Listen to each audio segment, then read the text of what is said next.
Welcome to the REI Diamonds Show with Dan Breslin, your source for real estate investment jewels of wisdom.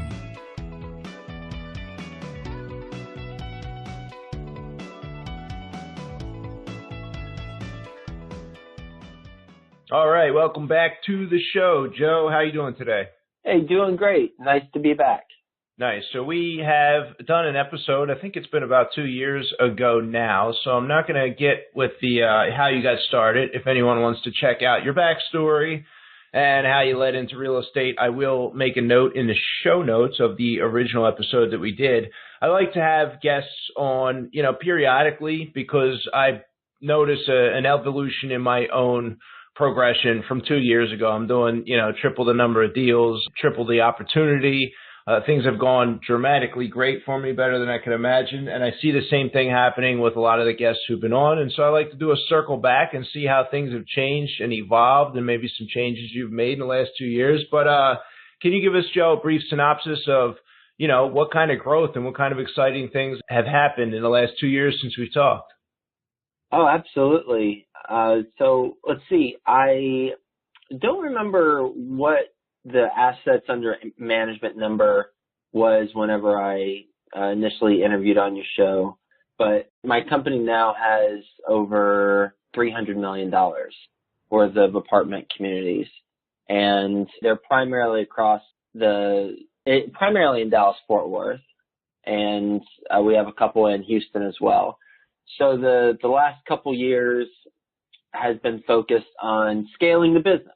And, even if you're not an apartment investor, some of the things that I've done to scale my company from wherever I was when we last spoke 2 years ago to today to over $300 million in apartment communities, it's applicable. So happy to talk about that, lessons I've learned during the scaling process and growing the company, and take this conversation whatever other direction you like to take it.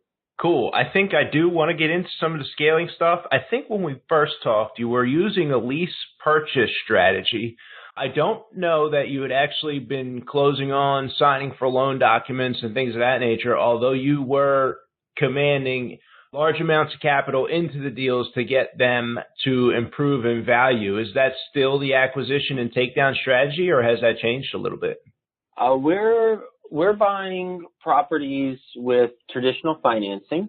So Fannie Mae, Freddie Mac financing. We partner with high net worth accredited investors, and we share in the profits, with those investors. So that's the way that we're acquiring now. A lot of them are off-market deals through brokers, so pocket listings that brokers have that don't blast out to their whole network. Nice. So, all right, let's circle back to the scaling. Some of the challenges, some of the lessons, and some of the breakthroughs that you've had in the last 2 years to grow your portfolio, Joe.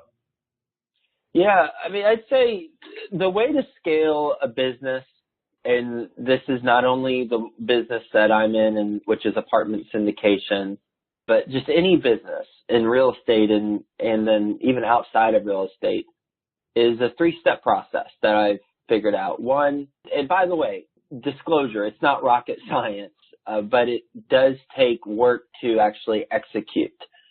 So one is to know the skill sets that are required in order to be successful in the business that you're in. 2 is to have an honest self-assessment of which of those skill sets you are good at, in which you are average at, and which ones you are not good at. And then 3rd is to bring on team members who are complementary of your skills. So specifically, who are the people who can come in and do the skills that you're average or bad at. And then you build a business that way. Because with my business, and I'll use my business as a specific example, I looked and did a self-assessment of what are all the skills that are going to be required in apartment syndication. We're going to have to know how to raise money, find deals, conservatively underwrite deals, maintain relationships with brokers, both commercial brokers as well as brokers who will help get your loan, mortgage brokers, going to have to maintain relationships with property management companies, and, oh, by the way, oversee the successful execution of the business plan, constantly have communication with your investors, work with if you don't go through a mortgage broker, work with the lender directly on financing terms, so have relationships with lenders. All of these skills are required to successfully implement the business plan of an apartment syndication deal. And I realized that I didn't have all those skills. I had a small percentage of those skills where I am world class at. But besides that small percentage of those skills, I was either average, and I am either average or below average in the other areas. And that's not a recipe for success for a business. So what I did is I partnered up. I co-founded a company called Ashcroft Capital.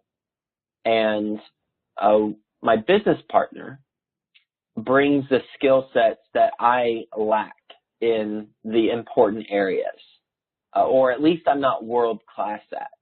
For example, to do any deal in apartment syndication, and by the way, apartment syndication is a fancy way of saying buying apartments with investors and you partner up with them and you share in the profits. That's apartment syndication. In order to do that, you basically need the money, you need the deal, and you need to be able to execute on the plan. Those are the three things: money, deal, execution. I'm really good at getting the money through the relationships I have, through the credibility I have with people over my lifetime, as well as with my podcast. It's been going daily for over 1,400 days now. Every single day a new episode airs where I interview a guest. So I'm constantly learning from other people and creating those relationships. I've got the money thing down. We just closed on 890 units within the last 30 days. And that was an equity check of over $24 million.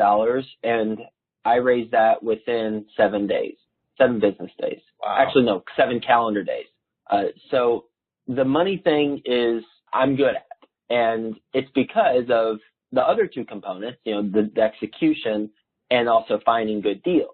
So I realized that my business partner would need to be someone who has the experience and a wherewithal and the desire to be really good at finding the deals and overseeing the execution.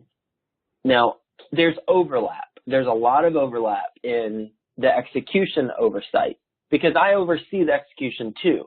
But he had, prior to us partnering up, 8 years experience overseeing a portfolio of $500 million worth of apartment communities. So I did not. I had, prior to partnering up, experience overseeing $6 million worth of an apartment community. Plus, before that, I was working at advertising agencies. So I had a non-traditional background. And as entrepreneurs, sometimes it's challenging to really look ourselves in the mirror and say, you know what, I suck at this, or I'm not good at this, or even I'm okay or good at this. If I'm not world class at it, I either need to get world class or I need to find someone else who is, and I need to partner up with them. I think a lot of time as entrepreneurs, we miss that part. I'll just speak for myself. I missed that part initially in my business, but once I have an accurate self-assessment of my skill set as it relates to other skill sets that are required for the business, then my business just took off. It thrived. And I believe a couple years ago, whenever we spoke, I went back on the interview page. I believe I just had one apartment community. And now we have over 3,500 units across the state of Texas. So that's the process. To high level summary, one, know the skill sets that are required to be successful in your industry. 2, have an accurate self-assessment of what you're world-class at within those skill sets. And then 3, bring in partner or partners who are world-class in those other areas that are necessary for you to have success. And then you'll scale your business, whether it's apartment investing, single-family home investing, if you're an agent looking to create a larger brokerage, whatever it is. Wow, that's mind-blowing, Joe. You have definitely seen exponential growth in a short period of time. I think you had shared those same 3 scaling steps with us last time you showed up, and you definitely have done that.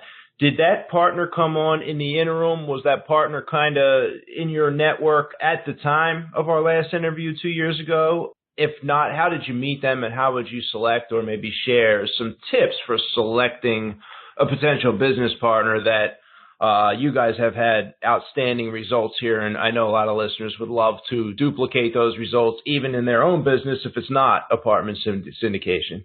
Yeah. We have one thing that I'm reminded of when Tony Robbins talks, he talks about one of the things he says is repetition is the mother of skill. So if I did mention it, then great, because now it will be reinforced 2 years later. As far as how I came across my business partner, it was through a mutual friend. He actually was hosting a meetup. He's a client of mine, and he was hosting a meetup, and my business partner, his friend, attended that meetup, and then the dots were all connected, and my business partner had a deal, needed money. So I initially tried to introduce him to other people because I was busy at the time working on another deal. No one wanted to partner up with him. So I said, okay, fine, I'll partner up with you. And then we bought a property called Woodglen Village. It's in Houston, Texas. I bought it for $14.1 million. I put in about $2 million. And about 15 months later, it was worth $21.6 million on a refinance. And we returned over 40% of investor equity during the refinance. And we still have the property, and it's rocking and rolling.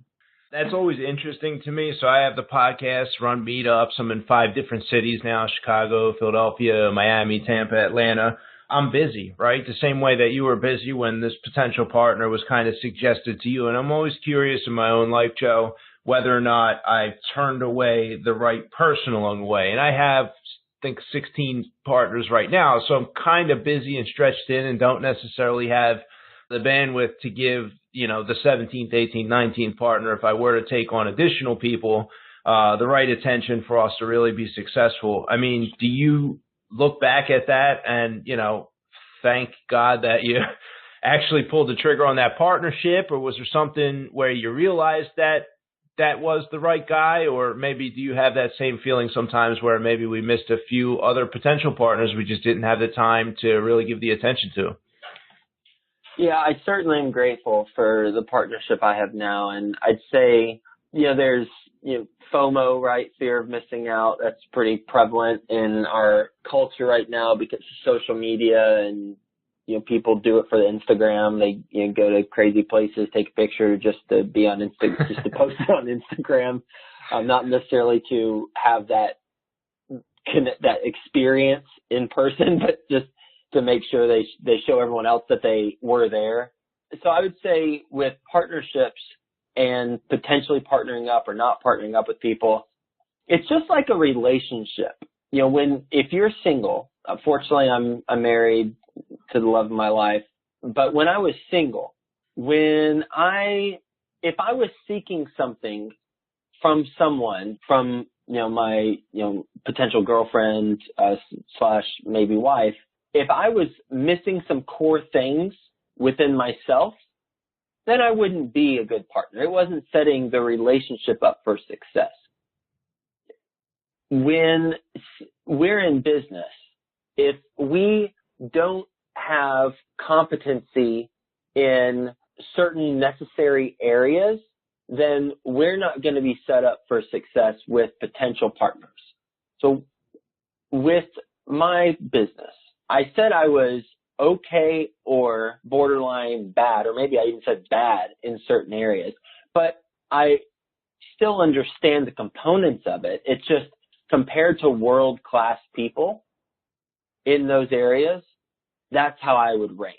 But I'm still competent.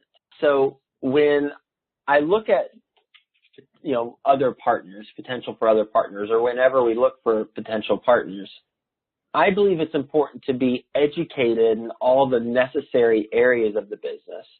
And then once we're educated in those areas, we would have to spend a decade or a decade's worth of time to be really an expert in each of those components. But instead, we can bring in others. So I would say first be aware of what the skills are, but then also be competent in each of those skills. Then you'll know if you need to bring in this partner or that partner. And ultimately, I would also look at some of the main components of a business relationship that are required in order to partner with you. And I can tell you two things that are required for being a partner with me. One is responsiveness, and two is integrity. I need a business partner to be incredibly responsive to my emails and phone calls, just like I am incredibly responsive to his or her emails and phone calls. I just need that. That's how I'm wired. I am incredibly responsive to my investors' phone calls and emails, and my clients. I have a client consulting program, phone calls and emails. I require that in the business partner. And then integrity speaks for itself. Got to be a good person. Those are the two things I require in a business partnership with anyone. And then I look at what are the needs. Right now, for my business, I don't need any partners other than we partner with accredited investors on our deals. The high net worth individuals who want to passively invest in our deals, we partner up with them. But the business itself doesn't need partners. However, if I were to start from scratch, that's the approach I would take. Nice. What is your strategy at this point going forward? 3,500 units. Is it going to be additional units, or do you have exits planned? I mean, what's kind of the rolling Joe Fairless strategy for apartment syndication at this point? Use those units as our foundation and build up from there. We sold 2 properties in May this year, and we sold them at very good gains. One was 25% IRR net to investors, and one was, I believe, a 44%, 43 or 44%, depending on where the closing costs netted out. I have to take a look at that.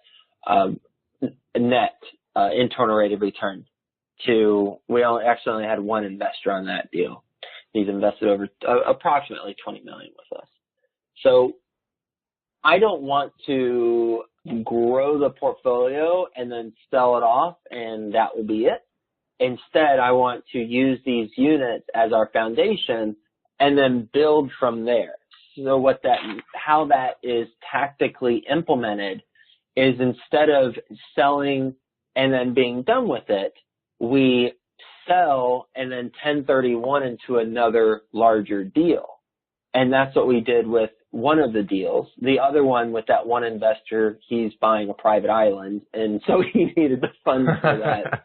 But the other one we syndicated to a larger group of investors, and that's what we're doing. I'm actually closing on a deal at the end of this month, and 1031 proceeds are going to be a component of the equity with the deal that we're closing at the end of this month.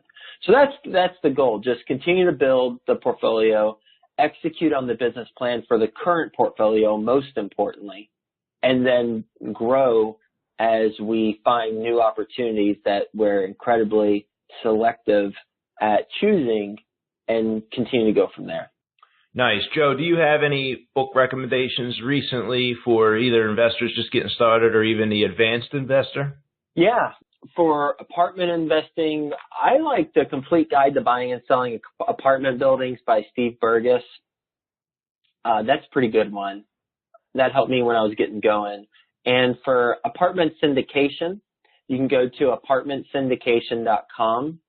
And I actually have a bunch of free videos and blog posts exclusively on apartment syndication. And I am in the final round of edits on an apartment syndication book that will teach you how to go through the step-by-step process of apartment syndication. So if you put in your email somewhere at apartmentsyndication.com, you'll be notified whenever that book is available on Amazon.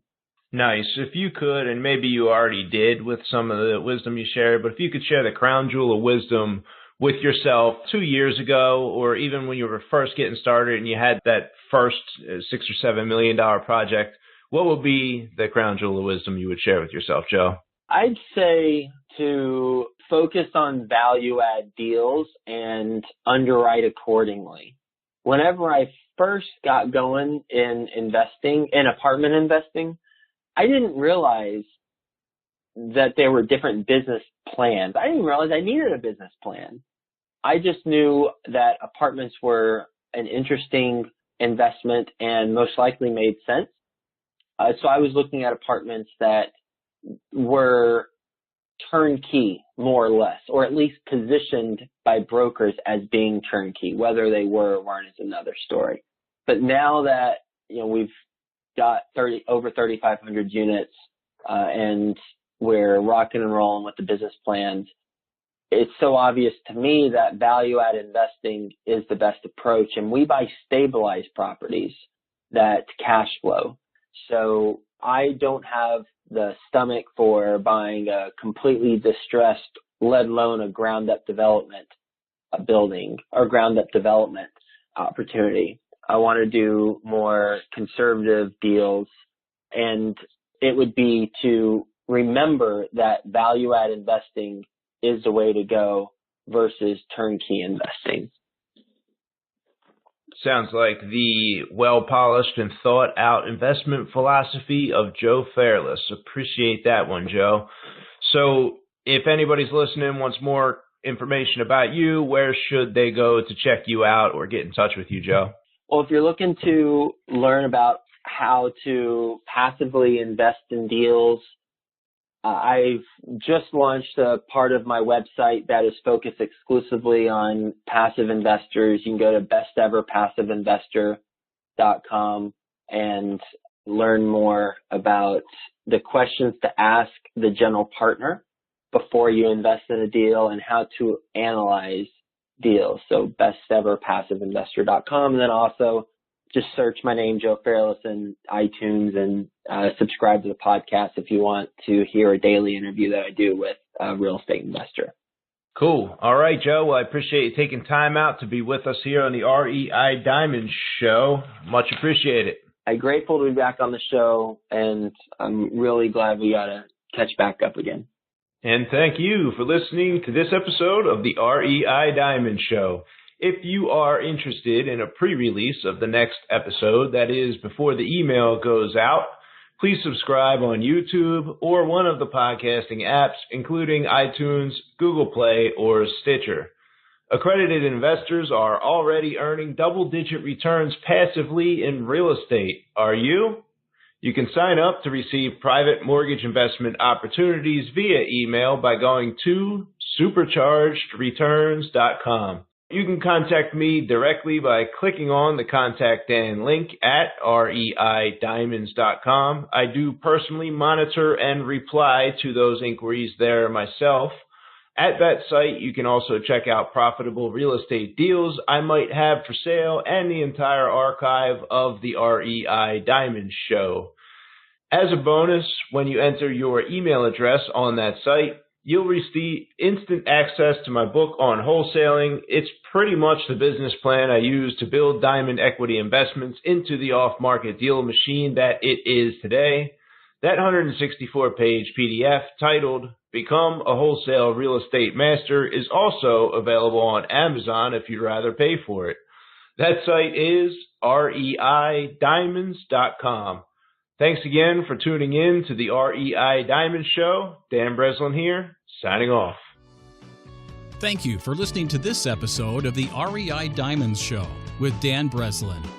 To receive email notifications of new weekly episodes, sign up at www.reidiamonds.com.